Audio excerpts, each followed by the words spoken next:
Hi guys, welcome to another video. I've been kind of like having this in the back of my mind for a while, and today with this video I want to finally announce that I am going to really consider myself a life coach. I am so excited about this career move. As soon as I found Brooke Castillo's work that I told you guys about, I just knew that this is what I'm meant to do in the world. I am so excited to be able to finally feel and say, and I've been putting it on all of my social media, like in my descriptions and stuff, that I am also a life coach. I am a life coach, and I'm really excited to like really embrace that title. But really quickly, I guess I should let you guys know what a life coach is for anyone who doesn't. So, can we agree that your brain is the most powerful tool you have? The way you can creatively solve problems and create things in the world is just incredible, and that is your brain. Anything, literally anything that you've ever created in your life and will create in the future is because of your brain.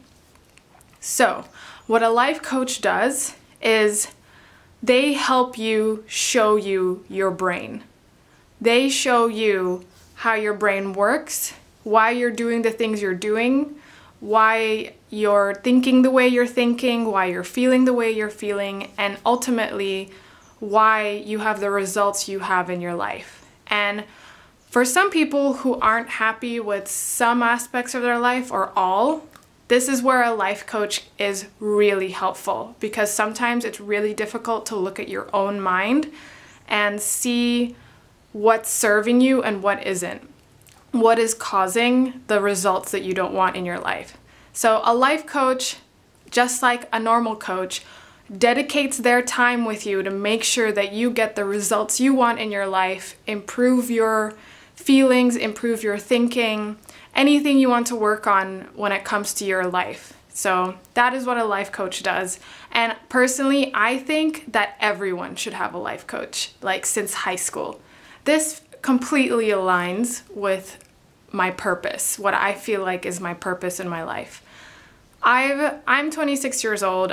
That's young, but I've had way more than enough of anxiety, depression, self-loathing, fear of failure. You guys know, you name it, I have struggled with it.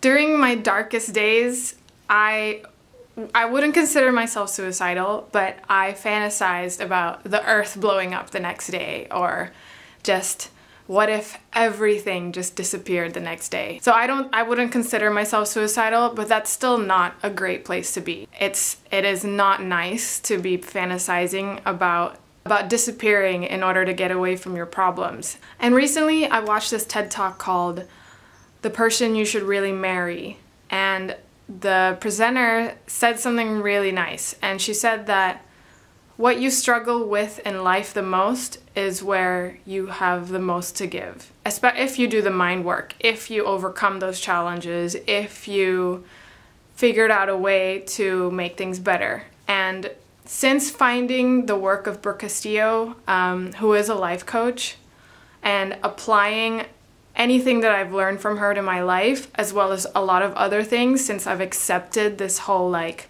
self-help kind of craze, I've made some really, really big and really, really good changes. And I remember as I was just learning these tools or learning these skills, I remember thinking, like, if I could figure this out for myself, if I could get myself out of these horrible mind states, there's nothing else that I would rather do than to share it with other people and help other people do the same thing.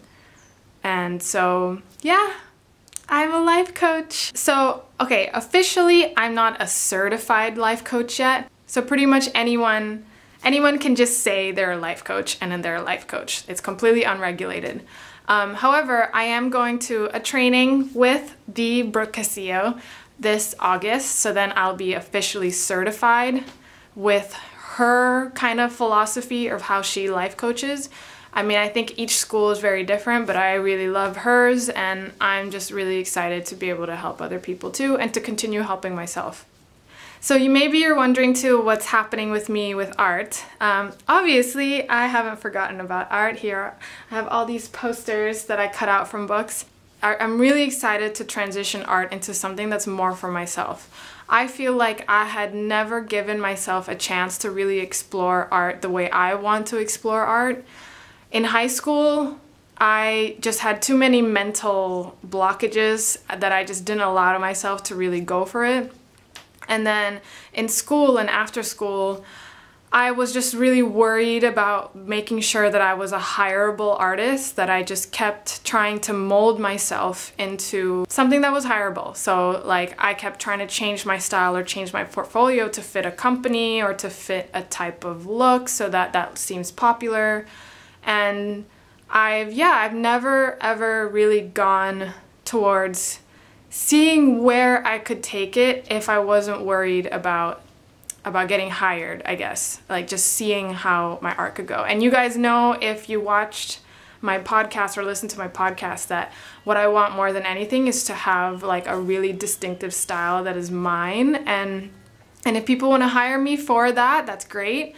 But I really am so excited that art is going to be a lot more for me now. And that is just really liberating. And yeah, it feels really great, and it will always have a special place in my heart. I mean, if it wasn't for art, I would not have discovered YouTube, and if it wasn't for YouTube, I wouldn't have discovered all the mental shit that I needed to deal with. I'm really grateful for art, and I get into a state of flow and enjoyment with art all the time, and so it's still definitely a passion of mine, and I'm not gonna give up on it. And I'm just so excited now that I get to just do what I want with it and not really worry about it so much. So I hope this video kind of enlightened you a little bit to what a life coach does, and that I am now one. And if you still enjoy my art, please continue to follow me on here, because I'll definitely still be putting art videos. But you guys know that I love talking about the psychology of art and the like mental management of art more than the art making itself. And of course, follow me on Instagram if you would like to just keep seeing my updates and my sketches and stuff like that. And then I also have a Twitter, and that's where I'm going to be putting more like personal development type stuff. We'll see. Yeah. So anyway, I hope you enjoyed this, and I hope that I can work with you in the future. All right. See you guys. Bye.